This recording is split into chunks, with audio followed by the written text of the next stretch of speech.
Hi, everybody. We've seen a wonderful film, and it was self-explanatory, very well shot and explained in itself. So I'm not going to repeat the highlights of the film or interpret it in my way, but I think it's more important if we use it as a reference point and see how to draw a parallel from that into today's times, because we are looking at a 100-year-old history. And what one should observe from this is that movements in design or in architecture are remembered many, many decades or centuries later as periods of design, like Bauhaus. But they are invented as a response to socio-economic changes that happen in the world. And therefore, I would urge today's architects and designers to say that rather than merely sort of taking the West as a graphic reference point and keeping on using the same elements again and again, can we sort of dwell on what they meant and what today is needed? So if Corbusier says that the house is a machine to live in, it's because half of Europe is destroyed. Everything has to be rebuilt, and therefore, if they had continued with the traditional methods of building, it would have been too slow. If the need of the hour was to put the families back on the economic platform, the woman had to step out of the house and earn. So therefore, the house better become a machine for her to come back to. So today, if you are seeing a kind of chaos all over the world where there's an utter lack of leadership, mentorship, and you are sort of completely preoccupied with existential living, I don't know if you should be taking the shortcut to growth, especially at this moment in India. As we are talking, there is a phenomenal surge, and so much is going to be built, so many new cities, so much infrastructure. But should we build it along Western lines? Because those were the needs of those times in those countries. So today, if we had to build more and more buildings that are built in the West, which is deprived of the sun, which is far colder than us, and if we are going to clad our buildings with glass and invite heat into the building, and then find excuses of technology to say that, oh, but I have got heat-sensitive glass, and I have got this and that, and I'm saving on the lighting. Those are lame excuses, because you just have to sit in a car in a shopping mall that's been parked there for 2 hours, and you go back to it, and you can feel the heat. That is what is happening to buildings now. And then they have to be overcompensated by air conditioning and energy use. So if you are sort of, I would say that one factor that we saw here was a grouping of people together, like an artist, an architect, a furniture maker got together and almost decided what cultural highlights were needed in their time. So that interaction is lacking. When we come to these kind of platforms, we should exchange notes with each other and build up our own little networks to say that how should we move forward. There was a point where she said, how do we enrich each other's lives? So I feel that education today also is on the threshold of finding its own language. On one hand, the digital era is going to make so many jobs redundant, and therefore, what is the value of education? What is the value of your 5-year degree in architecture? Do you want to study something along with that? Do you want to use your time to develop other understandings? Because For example, Charlotte's life has been labeled as the art of living. How many of us today at student level are even integrated into life? We prefer at that age to stay out of life. Life is left for the parents, grandparents, and for the rest of them, and we kind of move away to our own spaces and don't embrace life. If you are not going to live life, how will you design for life? How will you provide for life? So to the young, I would say that try and integrate yourself into family. Family is just a small unit, into society, into nation building. And if, when I was born, it was the era of independence, the country had just achieved its independence, and the urge was to kind of just get up and run and progress. Now, today's generation is going to face another challenge. You've already been exposed to so many cycles that the Western society has gone through for you to use as reference points. Did globalization really work? Because it only took man further and further away from his house, his home, himself, and left him high and dry during COVID to say, now fend for yourself. And suddenly everybody realized that their security and safety was with families, was in, again, huddling back into smaller spaces. So as architects and designers, as aesthetes, I feel that we must relate to our own socio-economic changes, our own culture, design products for the way we use our own body language, and only then will we have succeeded in making a difference. The West is also now fully run out of ideas. So it's in a way looking at India to see if anything can come out of here. So it would be embarrassing if, even when they came here, if all they saw was cheap copies of what they've already done. So while Pinterest and Instagram and all that referencing is very convenient and is the new language of communication, stop depending on it so much that you get paralyzed by it, because you're already going to get hit by AI. So start thinking, start living with nature. Like you saw even in Charlotte's film, that at a point where she needed inspiration, she connected with nature, and she says that you always find an answer out of it. So I feel that's what is there to imbibe from today's film.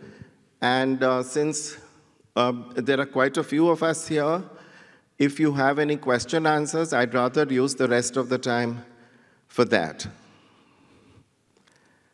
So if you want to circulate, thank you.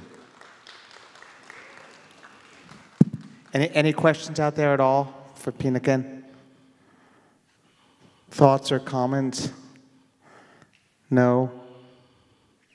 Yeah. Do we have a microphone out here? Come on up.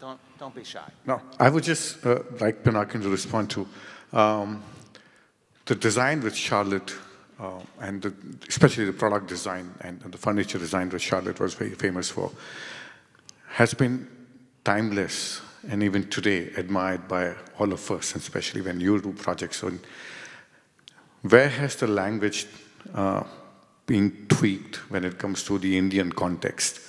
Do we have examples of these natures when it comes to our design language? See, the thing is that we haven't spent enough time in sort of stating our own culture. So what happens is that when we were freed from our colonies, our colonization, and suddenly we were left on our own, we were already sort of brainwashed into thinking that everything good comes from the West, and therefore if you are westernized, you are safer in health, you're safer in education, you're better off in society. But if you really go back, and especially in today's times, to say that there have been instances in Indian culture where for example, a South Indian family, so a lot of my neighbors when I was a child, the only piece of furniture they had was a chatai, and a beautifully woven chatai, precious, valuable, and you could roll it up and stack it in the corner, pretty much like the furniture that she was talking about. And 6 chatais, and you spread them in the house. Your guests came and sat on them. You took an afternoon siesta on them. They were fully sustainable. And, you know, so those kind of references were there until the 60s, but they've been forgotten. Look at the idea of a gadda, where you just have a mattress and it's covered with a sheet. You are feeling very austere. You can use a white sheet on it. It's like your clothes. You're feeling a little more fashionable for Diwali. You can put something more colorful on it. And they were multi-purpose, multifunctional. They took care of the Indian body language, the way we sat, the way we interrupted each other in conversation, the way we wanted to be surrounded more closely. So there are enough references.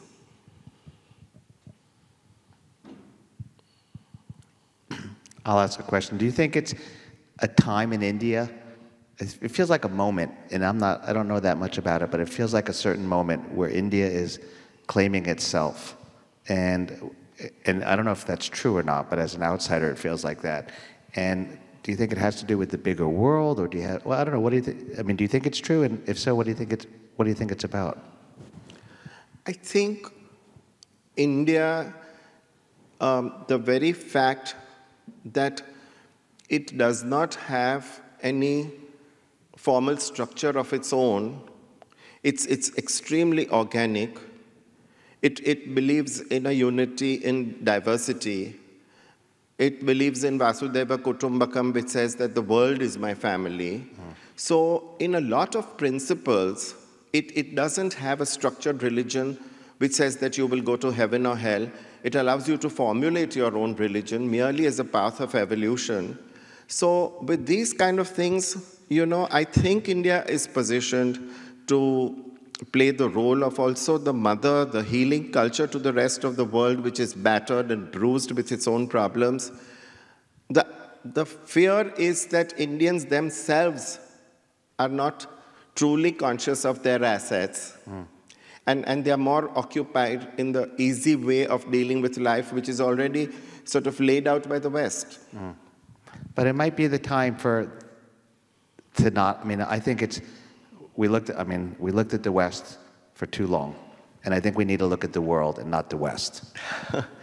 Well, I think every part of the world has a role to play, and you know, and the next generation has to merely assess what to take from it and what to leave out of it, you know. And I feel that maybe that's like life in general. That's what you learn from your parents. You look at your parents and you decide, you take hopefully the good and you leave the not so good. There you are. Yeah, there you are. You know, so it's pretty simple.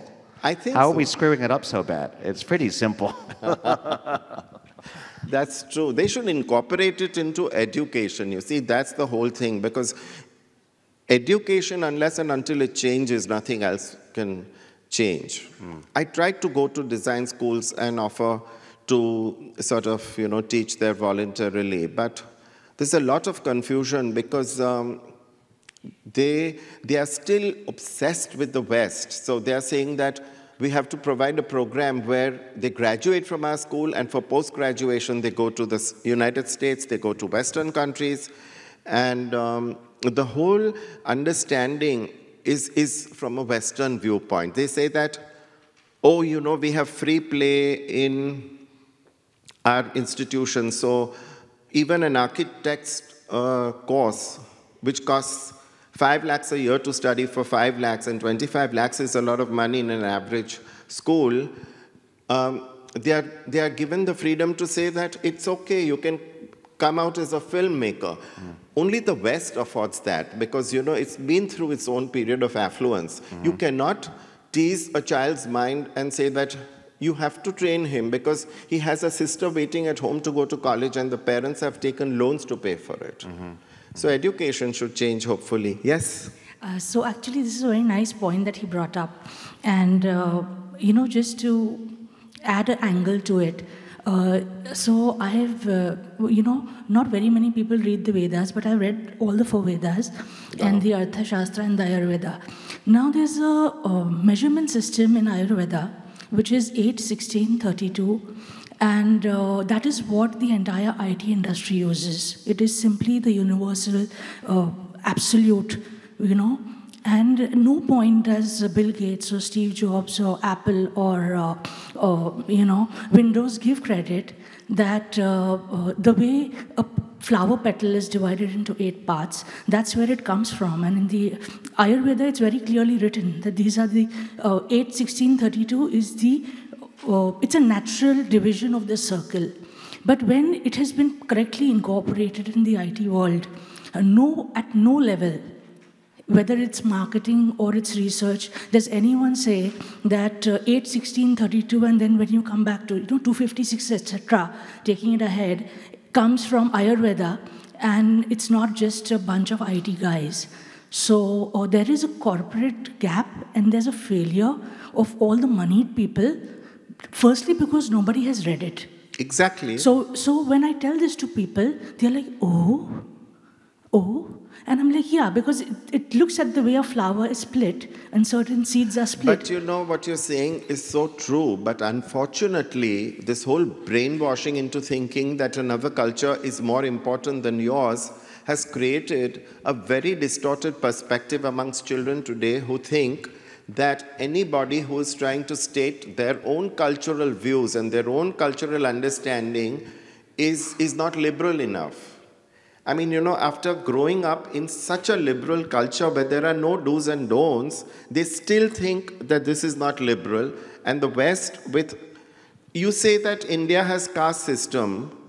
Well, the West has economy, full fare economy, business and first. And you're separated over there and you say, no, you go into this queue and I go into this queue. So any organized society needs classification. And the caste system was just a vocational guidance more than anything else. Mm-hmm. So I guess the time has come and it's going to spread. It's just a question of timing, because you see how they've discovered turmeric and they've discovered yoga and they've discovered intermittent fasting. Similarly, the West will discover it, and we, in all humility, will sort of learn from our own experiences.